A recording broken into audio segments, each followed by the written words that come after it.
இந்த நாளிலும் கூட நமக்கு கர்த்தர் கொடுத்த வாக்கு தத்தம் யோவான் புஸ்தகம் 6ஆம் அதிகாரம் 44வது வசனம். என்னை அனுப்பின பிதா ஒருவனை இழுத்து கொள்ளாவிட்டால் அவன் என்னிடத்தில் வரமாட்டான். கடைசி நாளில் நான் அவனை எழுப்புவேன். ஆண்டவராகிய கர்த்தர் கடைசி நாளில் நம்மை எழுப்புகின்றார். பேதுரு எப்படி விழித்து கொள்ளாமல் தூங்கிக் கொண்டிருந்த போது தேவன் வந்து எனக்காக 1 மணி நேரமாவது விழித்திருந்து ஜெபிக்கக்கூடாதா என்று கேட்டபடியே விழிக்காமல் தூங்கிக் கொண்டிருக்கின்ற நம்மை இந்த நாளிலே எழுப்புகின்றார். ஹல்லேலூயா. என்னை அனுப்பின பிதா ஒருவனை இழுத்து கொள்ளாவிட்டால், கர்த்தர் இந்த உலக தோற்றத்திற்கு முன்பே நம்மை தெரிந்து கொண்டிருக்கிறார், நம்மை முன்குறித்திருக்கிறார், நம்மை அழைத்திருக்கிறார், நம்மை நீதிமானாக்கியிருக்கிறார், மகிமையிலே மறுரூபப்படுத்தப் போகிறார். ஆகவே தேவன் நம்மை தெரிந்து இருப்பது தேவன் நமக்கு அருளின அவருடைய கிருபை.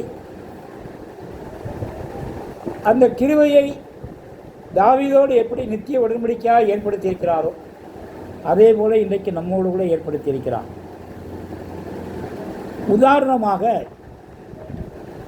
ரூத்து திக்கற்றவளாக தன்னுடைய மாமியார் நகமியாவுடைய தேசத்திற்கு வந்தபோது, அவர்கள் பிழைப்பதற்கு வழியின்றி இருந்தபோது போவாசுடைய தோட்டத்திலே சென்று நெல் பொறுக்கிக் கொள்வதற்கு அனுமதியை பெற்று அவளால் கிடைத்ததை கொண்டு அந்த குடும்ப நடத்த கிருபை செய்த தேவன் போவாஸ் அவளை ஆதரித்து மனமுடித்து கொண்டது. திக்கற்று போயிருந்த நம்மை ஆண்டவராக இயேசு கிறிஸ்துவுக்கு ஒப்பாக ரூத்தையும், இயேசு கிறிஸ்துவுக்கு ஒப்பாக போவாசையும் இன்றைக்கு நாம் உதாரணமாக இருக்க வேண்டும். எப்படி போவாஸ் ரூத்தை ஏற்றுக்கொண்டாரோ அதே போல இன்றைக்கு நம்மை தேவன் இழுத்து கொண்டிருக்கின்றார். ஆகவே ரூத்து எப்படி தானாக போவாஸ் தோட்டத்துக்கு சென்றாரோ அதே போல நாமும் தேவனை நோக்கி போக வேண்டும். என்னை இழுத்து கொள்ளுங்கள் என்று கேட்க வேண்டும். இப்படி கேட்பதை தான் உன்னத பாட்டு புஸ்தகத்திலே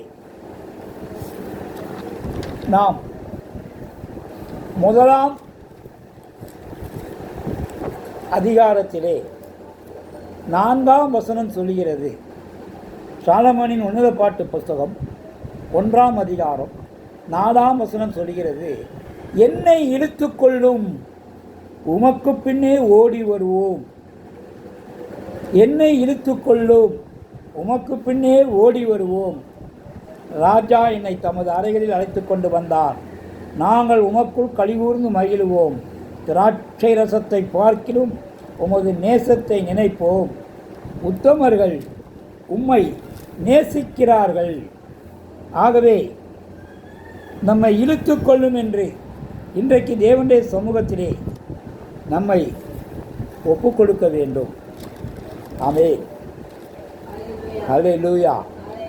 அவருக்கு பின்னே அவர்களுடைய பாடுகளை சுமக்கின்றவன் என்னுடைய ராஜ்யத்திலே பங்கு பெறுவான் என்றபடி நாம் இன்றைக்கு அவருக்கு பின் சென்ற நாம், கலப்பையில் கை வைத்திட்ட நாம் திரும்பி பார்க்காமல் அவருக்கு பின்னே செல்ல வேண்டும். அடுத்து, என்னிடத்தில் வரமாட்டான் நான் இழுத்துக்கொள்ளாவிட்டால். இதற்கு உதாரணமாக யோனாவை சொல்லலாம். யோனா ஆண்டவராகிய இயேசு கிறிஸ்து நினிவேக்கு போய் அங்குள்ளவர்களை மனம் திரும்ப சொன்னார். ஆனால் யோனாவோ தர்சீசுக்கு போனார். கர்த்தர் அவர் கப்பலிலே செல்லும்போது அடங்காத காற்றை வரவழைத்து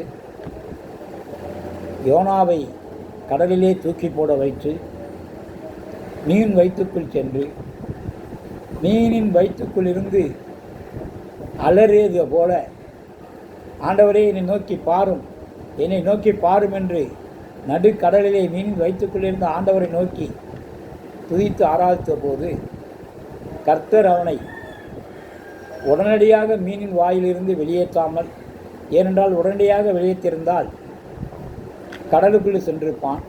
கடற்கரை ஓரமாக மீனை கொண்டு வந்து அவ்விடத்திலிருந்து மீனிலிருந்து யோனாவை வெளியேற்றியதன் மூலம் அவர் நினிவே பட்டணத்திற்கு வந்தடைந்தார்.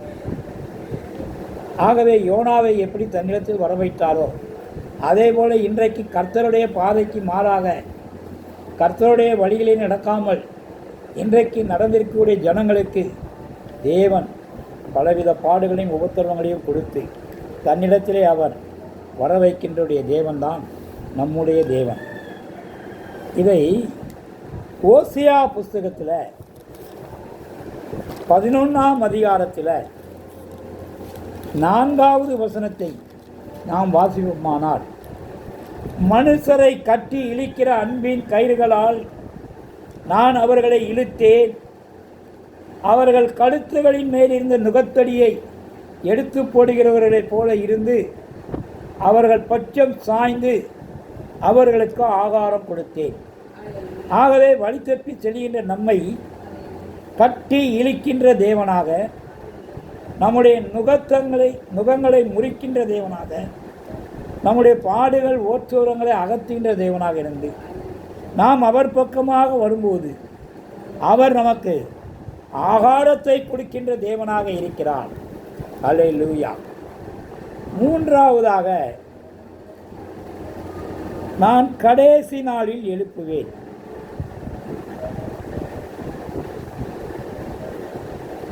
சவுல் எப்படி கிறிஸ்தவர்களை துன்பப்படுத்துவதிலே முன்னோடியாக இருந்தானோ,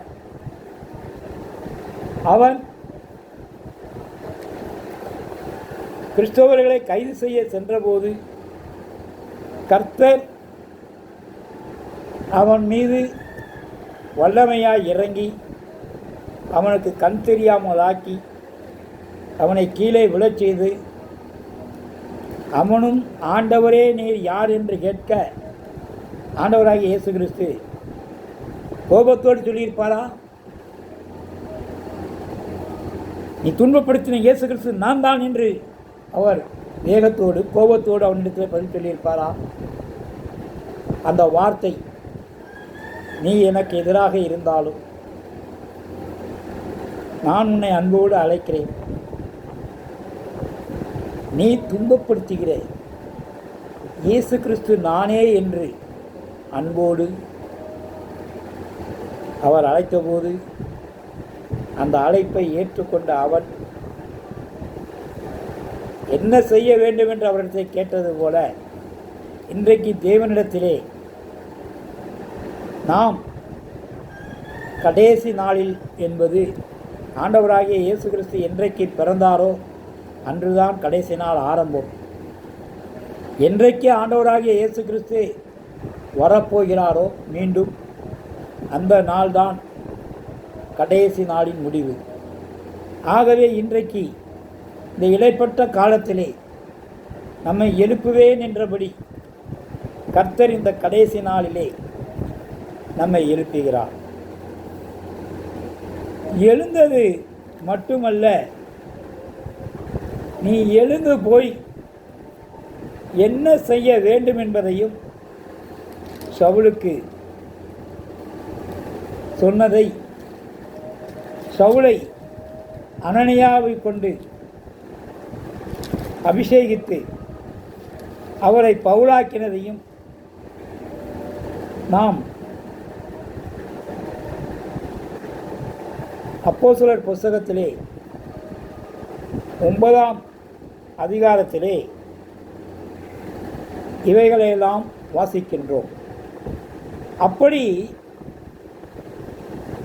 பவுல் அனனியாவிடம் சென்று பிரவேசித்து அனனியா அவன் மேல் கை வைத்து, சகோதரனாகிய சவுலே, நீ வந்த வழியிலே உனக்கு தரிசனமான இயேசு ஆகிய கர்த்தர் நீ பார்வையடையும்படிக்கு பரிசுத்த ஆவியினாலே நிரப்பும்படிக்கு என்னை அனுப்பினார் என்று இந்த கடைசி நாளிலே நமக்கும் கர்த்தர் தரிசனத்தோடு கூடிய பரிசுத்த ஆவியானோடு நிரப்புதலோடு கூடிய ஒரு எழுப்புதலை தருகிறார். அப்பொழுது பவுலுடைய கண்களிலிருந்து செதில் போன்றவைகள் விழுந்தன. அவன் பார்வையடைந்தான், எழுந்திருந்து ஞானஸ்தானம் பெற்றான். அதாவது ஞானஸ்தானம் பெறுவதன் மூலமாக நம்முடைய ஆவிக்குரிய கண்கள் திறக்கப்படுவதை இன்றைக்கு ஏராளமான பேர் ஞானஸ்தானம் எடுக்காமல் இருக்கிறார்கள், யோசித்து கொண்டு இருக்கிறார்கள். இந்த கடைசி நாளிலே கர்த்தர் நமக்கு ஞானஸ்தானத்தை தரப்போகிறார். அவர் ஒரு புதிய எழுப்புதலை தரப்போகிறார். இப்படியாக ஆவிக்குரிய கண்களை அநேகருக்கு திறக்கப் போகிறார். அவர்கள் என்ன செய்ய வேண்டும் என்றால் 20வது வசனத்திலே சொல்லுகிறது, 19, 20வது வசனம், பின்பு அவன் போஜனம் பண்ணி பலப்பட்டான். ஆகாரத்தை கொடுப்பேன் என்று சொன்ன தேவன் பவுலுக்கு நல்ல ஆகாரத்தை கொடுத்து போஜனம் பண்ணி பலப்பட்டு தன்னோடு கூட தமஸ்குவிலே சில நாள் சீசர்களோடு கூட இருந்து கொஞ்சமும் தாமதமின்றி தேவனுடைய குமாரன் என்ற ஆலயங்களிலே பிரசங்கித்தான் கிறிஸ்துவை குறித்து. அல்லேலூயா. கேட்டவர்களெல்லாம் ஆச்சரியப்பட்டார்கள். எருசலேமில் இந்த நாமத்தை தொழுதுகளிலே நாசமாக்கின இவன் இப்படி போதிக்கிறான் என்று கர்த்தர் இப்படியாக இன்றைக்கு கர்த்தரை பற்றி தெரியாதவர்களையும் கர்த்தரை பற்றி அறியாதவர்களையும் சத்தியத்தை தெரிந்து கொள்ளாதவர்களும் அறிந்து கொள்ளாதவர்களும் குறிப்பாக இந்த நாளிலே மற்ற மதத்தினரெல்லாம் தங்களுக்குள்ள சத்தியத்தை மனப்பாடமாக வைத்திருக்கும்போது இன்றைக்கு கிறிஸ்தவர்கள் அப்படி இல்லாமல் இந்த உலகத்தை நோக்கி ஓடிக்கொண்டிருக்கிறார்கள். சவுலை போல இன்றைக்கு சொல்லுகிறார் கர்த்தர், சவுலை பவுலாக்கினது போல ஓடிக்கொண்டிருக்கின்ற உங்களை நான் பவுலாக்குவேன் என்று இன்றைக்கு நமக்கு உங்களை இந்த கடைசி நாளிலே நான் எழுப்புவேன் என்று சொல்லுகிறார். ஆகவே எழுந்த பிறகு என்ன செய்ய வேண்டும்? ஆண்டவரை குறித்து அறிவிக்க வேண்டும். ஆண்டவரை குறித்து அறிவித்தால் மட்டும் போதாது, நாம் நித்திய ஜீவனை பெற்றுக்கொள்ளும் பொருட்டு கர்த்தர் இன்னொரு காரியத்திற்காக நம்மை இந்த கடைசி நாளில் எழுப்புகிறதை யோவான் புஸ்தகத்திலே 6ஆம் அதிகாரத்திலே 54ஆம் வசனத்திலே பார்க்கிறோம். என் மாம்சத்தை புசித்து என் இரத்தத்தை பானம் பண்ணுகிறவனுக்கு நித்திய ஜீவன் உண்டு, நான் அவனை கடைசி நாளில் எழுப்புவேன். ஆகவே நித்திய ஜீவனை கர்த்தர் யாருக்கு கொடுக்கப் போகிறாரோ அவர்களை இந்த கடைசி நாளிலே எழுப்பப் போகிறார்.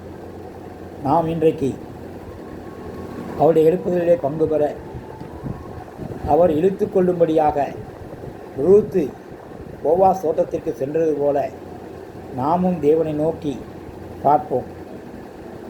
தேவன் நம்மை இழுத்து கொண்டு அவரிடத்தில் நம்மை வர வைப்பதற்கு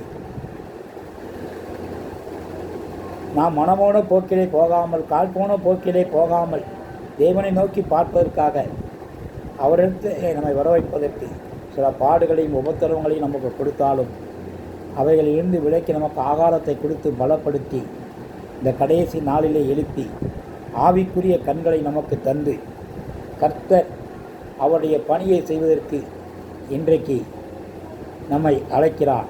நாம் ஒப்பு கொடுப்போம். தேவன் தாமே அவருடைய வருகை சீக்கிரமாக இருப்பதனாலே நாம் அந்த வருகைக்காக இன்றைக்கே ஆயத்தப்படுவோம், ஆயத்தப்படுத்துவோம். ஆயத்தப்படுத்துகிறவர்களுக்கு நாம் காவலனாக இருக்க நம்மை அர்ப்பணிப்போம். இப்படியாக இந்த நாளிலே ஒப்புக் கொடுப்போம். இந்த வாக்குத்தத்தத்தை கர்த்தர் அவருடைய வருகையை குறித்து தந்திருக்கிறார். ஆமென். அவருடைய வருகை சீக்கிரமாக இருக்கிறது. ஆகவே வாரும் ஆண்டவரே சீக்கிரம் என்று நாம் அழைப்போம். இதோ சீக்கிரமாய் வருகிறேன் என்று அவரும் நமக்கு பதிலளிப்பார். அந்த நாள் வெகு விரைவில் வர இருக்கிறது. அந்த நாளுக்காக காத்திருப்போம், காத்திருந்து ஜெபிப்போம். அல்லேலூயா. கர்த்தருடைய பரிசுத்த நாமத்திற்கு மகிமை உண்டாவதாக.